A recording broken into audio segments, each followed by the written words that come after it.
Have you ever felt that every teen movie has the same checklist? Troubled home life, angst, unrequited crush? Why do teens always act the same way in most films today? Well, that's exactly what I'm diving into in this video.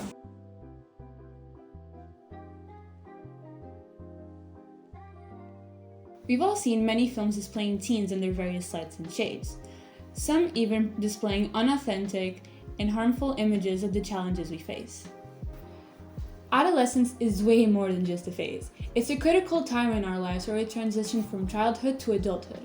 It's packed with physical, emotional, and cognitive changes that, according to Cleveland Clinic, last until your 20s, all thanks to this little guy right here that controls thinking, emotions, judgment, and personality, that can generate a crippling effect in all other aspects of teenagers' lives. But here's the thing. This whole process is complex and personal, and movies have a diverse and multifaceted way of displaying these changes in their plot, which can lead to multiple perceptions and conclusions by the public. When movies show these transitions accurately, they validate teen experiences and help teens feel connected to each other. And in a world where teens are often stereotyped or misunderstood, seeing genuine representations can be incredibly affirming. In the next section, we'll dive deeper into common narratives and stereotypes often shown, as well as some of specific movies that reinforce or break away from them, showing the genuine influence that representation has on identity, values, and our understanding of adolescence.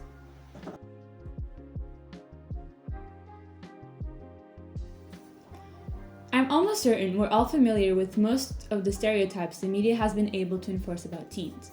With the media's obsession with teenagerhood, movies often rely on a specific set of character tropes and narratives to follow the same set of well-turned paths we're all so familiar with.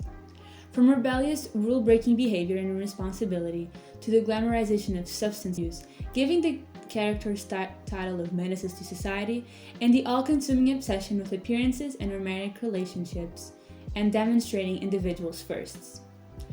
As a study conducted by Berkeley University describes, stereotypes and archetypes serve as mental frameworks that we individuals constantly use to organize social intel and have deeply been embedded in cultural and societal structures. This is the reason why it's so repetitive in movies and film media, as it gives exposure to these stereotypes that might shape public opinion and attitudes towards a group. The industry achieves this with their method of visual storytelling that aids the audiences to grasp more intense and deep themes. That's why they have been used multiple times to change people's outlooks by psychological manipulation for either political or social situations. As Dr. Tina Kubrak described in her article about the behavioral impacts of movies, since it's easier to sway human opinion or attitude rather than human behavior, by presenting familiar narratives or stories that can evoke an emotional factor on the viewer, dominant values and stereotypes can be reinforced in a more effective manner. This involves presenting a shift into a different world or reality, often involving a specific character or group, that employs emotional values and ideas that underscore the narrative's significance. This enhances the impact of the theme or issue being portrayed. When it comes to stereotypes or archetypes about teenagers, the media often dramatizes, romanticizes, and glamorizes the years of development with repetitive and dramatic use of the tropes we're all familiar with: the jocks, the popular, the nerd, and the rebels. They typically focus on younger audiences, impressionable minds, aiming to sell the ideal teen experience due to market demand, considering attention is the new currency. Unfortunately, this often includes context with dramatic and glamorous pictures of hazardous behaviors, such as drug use, sexual intercourse, and brutality, or with the reinforcement of how these years are unique and vibrant and should be enjoyed to the fullest. This, most of the times, can lead to the origin of a sense of pressure to conform to these acts, later leading to insecurity and/or active participation to feel included and find their social rank to avoid the danger of fallen social status. They do this by repeating the same old, simple, and unrealistic narratives that involve the same idealized characters in the same non-authentic routines and situations, where illegal action consequences are downplayed and milestones in romance are alluring and exciting, and even microaggressions that can affect real-life interactions. This kind of makes sense, right? Why would you want to watch a movie in a setting that you yourself experience every single day? Even though people may not be interested in these mundane stories, powerful and relatable themes can still be used to spread a powerful message. Take The Breakfast Club, for example. The movie starts when this miscellaneous group of 5 teenagers gets called to Saturday detention at their school, where they have to spend all day at the school writing an essay their teacher mandated about who you think you are. At the beginning, the film seems to rely on the same overly exaggerated stereotypes, since we have the athlete, the nerd, the weirdo, the princess, and the rebel. These characters initially conform to their assigned archetypes, acting exactly as we expect them to. The rebel is sarcastic and mocking, and the nerd is simply there to do the work. But as the story progresses, the characters start to converse due to the insistence nature of Bender, the criminal that motivates the others to connect in meaningful ways. Each reveals personal struggles, insecurities, and traumas, and the previous stereotypical vision we had of them is broken due to their truthful complexity. This movie is way ahead of its time, highlighting the pressures teens face to conform to the labels that are stuck to their minds by their parents or peers. Also mentioning the importance of vulnerability to turn out those molds, reminding us of how our identity can't be simplified into a single label. The stereotypes mentioned were frequent in the 80s and 90s pop culture media, and it's also unbelievable to agree that we can still see and notice extremely similar narrates being used 40 years later. On the other hand, Kids takes a very different approach. This documentary-style film offers a realistic and raw, unfiltered look at the urban lives of teenagers, as we follow them throughout New York City, sparking a variety of thoughts on viewers. This peak has no definitive plot, and is quite directionless and impulsive, downing down nihilistic and hedonistic depict of adolescence, portraying its teen characters as reckless and aimless, as they engage in drug use, unprotected intercourse, and violence. Moreover, the teen boys in this movie are displayed in such a predatory and often disgusting way that perpetuate these thoughtless actions on this demographic, leading to damaging expectations of masculinity. This movie sparked the discussion of many critics and movie lovers for its controversial and questionable nature. For instance, Rita Kempley, Washington Post critic from 1995, quotes, "Kids, a disturbingly voyeuristic look at adolescent promiscuity, is virtually child pornography disguised as cautionary documentary, set in a nihilistic never-never land." On the other hand, further critics and viewers have highlighted the film's exploitative nature as surprisingly effective, and sheds a light into pressing issues like AIDS, sexual assault, and substance use. According to Memorial user named Ellie A's on Letterboxd, Larry Clark's Kids is exploitative, certainly, but it exists in the realm of effective exploitation. Exploitation for the sake of exposure. Example, exposing the underpresent segment of culture, especially back in 1995, to a world in which said culture was not previously explored, to much extent, at least in American media. By showcasing both the comfortable and uncomfortable realities of these themes, the film employs a commentative screenplay that often prioritizes self-destructive tendencies over genuine character development. This leaves little opportunity for viewers to truly empathize with any of the characters displayed. Despite their vast differences, both films illustrate how storytelling can shape our perceptions of adolescence. One approach uncovers the layers of typical movie portrayals to ignite empathy and understanding, while the other warns against the pitfalls of oversimplifying and characterizing negative behavior. Teenagers have long been painted with a broad brush in the media, often reduced to one-dimensional stereotypes. Yet some films bravely venture beyond these cliches, diving into the rich and authentic experiences that define adolescent life. These powerful narratives explore complex themes, spotlighting the immense pressures and pivotal moments that shape us during our teenage years. Together, they underscore a vital truth. The way teenagers are depicted on screen holds significant weight. whether it's to raise awareness, foster connection, or inspire change.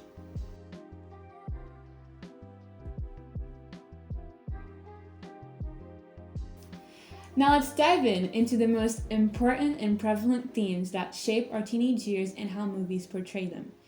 Each of these elements touches on the core of what it truly means to grow up, from the highs of self-discovery to the lows of mental health and expectations.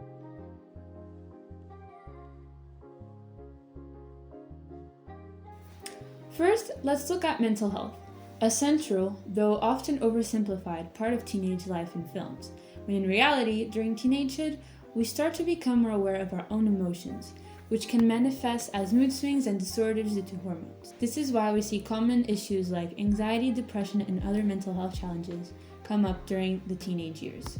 Often, many movies highlight individual struggles, but often neglect the broad factors that influence these challenges, such as societal expectations, family pressures, and support systems. They frequently portray teenagers with emotional dysregulation and exploring different coping mechanisms, reflecting their developing resilience. When done effectively, these portrayals can boost viewer efficacy in confronting similar challenges. Take The Perks of Being a Wallflower, the film based on Stephen Chbosky's novel, for example. The film skillfully offers a nuanced and empathetic portrayal of the lives of teenagers, delving into core issues that many teenagers face, such as mental health, identity formation, and the complexity of friendships and relationships.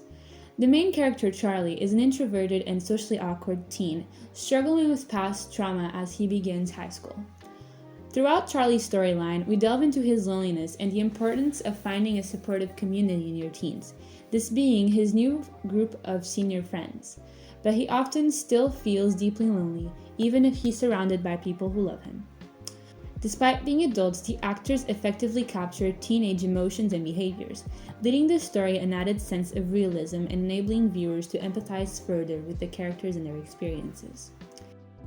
Additionally, the film underscores the universal nature of the struggle, as even charming and lovely characters like Sam and Paul, who struggle with bullying, sexuality, and sexual abuse, conceal their emotions and traumas. Throughout the story, we explore Charlie's memories and emotional struggles as he deals with repressed trauma and depression. The themes of isolation and loneliness are prominent, highlighting how many individuals seek comfort during challenging times through various coping mechanisms, which can range from escapism found in books to uncontrolled substance use. At one point in the film, all of Charlie's true friends leave for college, leaving him to face the reminder of high school alone. The situation triggers his fear of loneliness and brings to the surface many suppressed emotions related to his past. Similarly, Dead Poets Society highlights the intense pressures teens face in competitive environments. Here, mental health is portrayed as something fragile, easily disrupted by external expectations. In this film, a group of teenage boys discovers their love for poetry and literature after uncovering an ancient society at their conservative boarding school. The story, which revolves around boyhood, highlights the tension between the need for self-expression and societal pressures. This conflict can have serious consequences, as is seen with the tragic suicide of Neil. Neil struggles with his identity, torn between his desire to achieve his father's expectations and his profound passion for acting, which his family deems unacceptable. Ultimately, this leads Neil to take his own life as he seeks freedom through escape to what he perceives as a better place. This touching and eye-opening film shows us how a lack of understanding and support from authority figures when addressing identity can worsen a young person's mental state. These movies are the rare instances where we get a nuanced view of mental health, not as a solitary battle, but as something that thrives and deteriorates with social connections.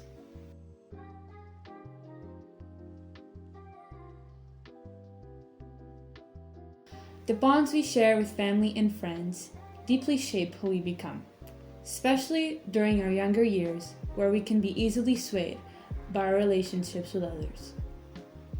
Our relationships can also derive from the various attachment styles formed in early childhood. That's why simple events and memories can change our brain chemistry in that period. Parental relationships, for instance, are foundational. Positive bonds with parents can provide a sense of security and direction, which studies suggest to help teens avoid risky behaviors like smoking and drinking. But teens naturally seek a sense of freedom. Tensions in between teens and parents is common, often over minor issues that symbolize a greater need for autonomy. Such as in Lady Bird, where the main character, Christine, is eager to escape her hometown in Sacramento to seek out new experiences and develop new goals in New York City, out of her protective mother's arms. As we follow Lady Bird through her typical high school senior year experiences, we can note the relationship dynamic between Lady Bird and her mother Marion, as it's filled with insignificant fights about the smallest of details, tension over the family's finances, and the profound emotional misunderstandings that their bond involves around. I believe that the depiction of mother-daughter relationships in this movie is extremely accurate to some, as the mundaneness of their life and relatability of their situation is shared amongst many. Lady Bird and Marion's interactions reflect to the familiar tensions of adolescence, where the push for independence often clashes with parental concern. This portrayal also resonates with many mothers by addressing sprinkles of how multifaceted the reality of motherhood is, often warm and caring, while balancing the entire family, which can coexist with coldness and strain. Lady Bird realistically illustrates how these multifaceted bonds shape our identities, as both mothers and daughters navigate the challenges of growing up and letting go. Okay, at the same time, during adolescence, the people we choose to affiliate with are key to develop our social skills, our personality, and our identity. Yet, these peer relationships that are so significant can become detrimental depending on how they're carried out and the values embedded within them. By the need for acceptance, teens engage in peer conformity, where they emulate their peers to fit in, often engaging in behaviors they might not otherwise choose. This instinct has been deeply rooted within our nature as social beings who have always thrived in groups for survival. As the psychologist Chopin Daly says, and I quote, "We desperately want to fit in and find our social rank, but also to avoid those who might harm our social status. By comparing ourselves to others, we adapt and find ways to belong. Contrastingly, to escape rejection and due to insecurity, teens might feel the need to isolate themselves in order to escape. Moreover, the desire for inclusion may also lead to comparison, which is a key factor on how teens navigate their relationships. Acceptance within a group can boost self-esteem, while the fear of standing out or being different can lead to insecurities, or even risky choices as teens try to align with their group's norms. Romantic relationships also seem to take form during these years. Though often short-lived, they contribute for personal discovery and emotional growth, adding yet another layer to the complex progress of identity formation. For example, one controversial film that has received many mixed reviews since its release, but still dives deep into the themes of peer pressure and influence, is 13. This film also dives into a variety of teen stereotypes, such as substance abuse, underage sexual intercourse, theft, and violence. This movie is truly powerful, displaying the secret and life of prepubescent girls, dealing with their feelings and traumas in the worst ways. It revolves around Tracy, a 13-year-old girl who's starting 7th grade and gets involved with the popular girl, Evie. As the girls become best friends, Evie's rebellious and persuasive nature influences Tracy, as they start committing acts that are uncanny for 13-year-olds. They start shoplifting, stealing, and consuming substances and alcohol. Since the beginning of the film, Tracy and Evie display various signs of emotional instability, usual in adolescence, but instead of complementing each other in their traumas, both girls only make each other's worse. Evie starts having extreme emotional control over Tracy, worsening her depression and making her find escape in acts of self-harm. Some believe this movie to be overly dramatic and exaggerated, but I believe this goes further than that. The fact that this story is based off of the raw and painful experience of a real teenager, Nikki Reed, who plays Evie and was the screenwriter for the movie. The film was loosely based on Reed's own experiences as a teenager, where she found herself becoming rebellious at the age of 12, engaging in drugs, sex, and alcohol. This also provides an emotionally depthful connection with the viewer and sparking many conversations about adolescent issues. The character's adult behavior may seem glamorous and romanticized, yet to its core, the film underscores how peer pressure can lead teens to feel they need to grow up too fast. In 13, we see the destructive impact of a friendship rooted in emotional instability, where peer pressure intensifies existing insecurities and brings out the worst in both girls.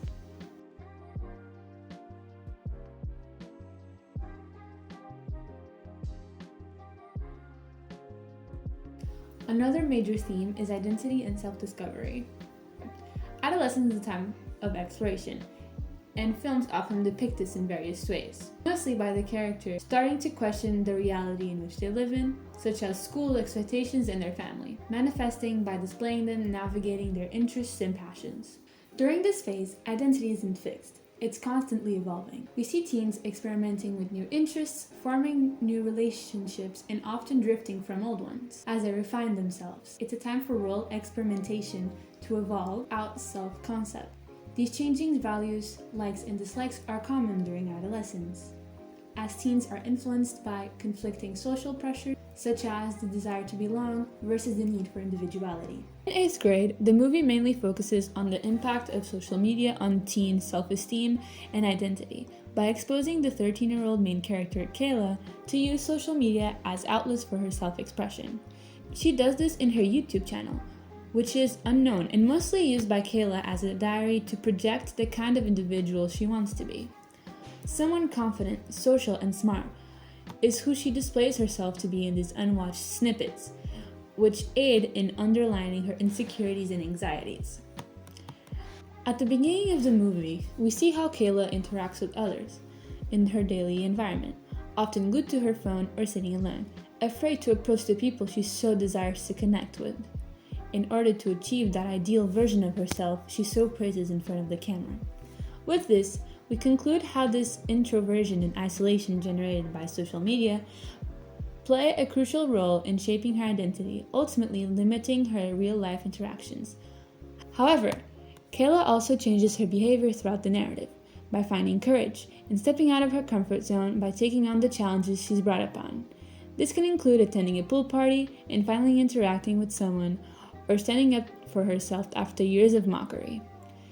These small but meaningful victories and the good use of firsts in the story signify the ongoing and long process that we face as teens to figure ourselves out in this world. This honest depiction of how early adolescence can be, with all its awkwardness and layers, has been told by many to be relatable and genuine, by the raw and realistic imagery of middle school, generating a connection with the audience.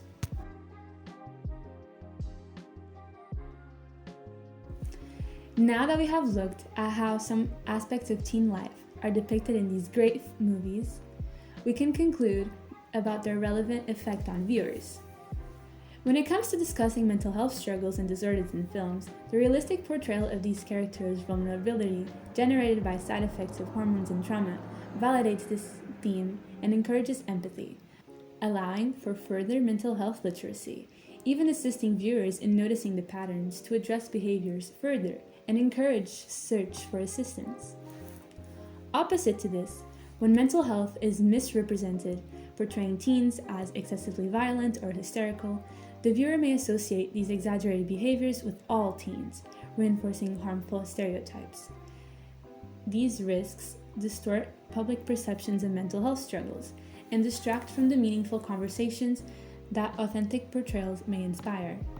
Furthermore, explaining and showing relatable family and societal struggles that the audience can relate to provides a sense of validation by showing the audience that their challenges are common and that they are not alone. On the other hand, when these relationships are oversimplified or romanticized, unrealistic expectations may arise, which can adversely pressure viewers into idealizing these bonds and experiences, creating harmful expectations, and leaving the impression that their experiences are flawed and boring. Also, films explore the journey of self-discovery and the formation of a sense of individual identity, suggesting normality and acceptance of these diverging paths that make up personal growth. like in the multiple movies I mentioned, by depicting characters of diverse backgrounds, struggles, and experiences, allows teens to explore identity with empowerment to embrace their own individuality. However, when major films continue applying the same old cliches and overused narratives in terms of sexuality, race, or gender, it contributes to low self-esteem and the stifling of their self-expression.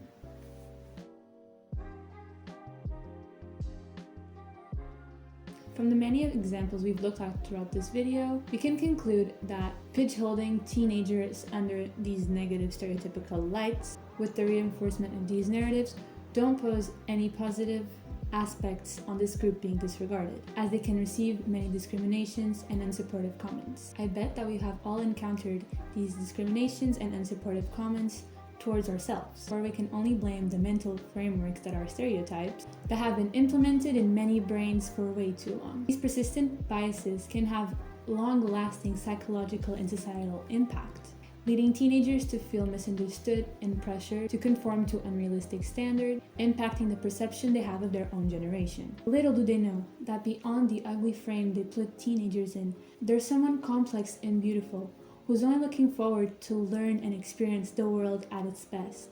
They make mistakes, they laugh, they cry, sometimes scream, sometimes hug. And even with all these corrupted visions that the world has of us, we're the future and the light, and we hope we don't make the same mistakes that the ones who came before us have. Teens eager for a new, fresh narrative that moves beyond these tropes, titles, and stereotypes that allow us to have a community.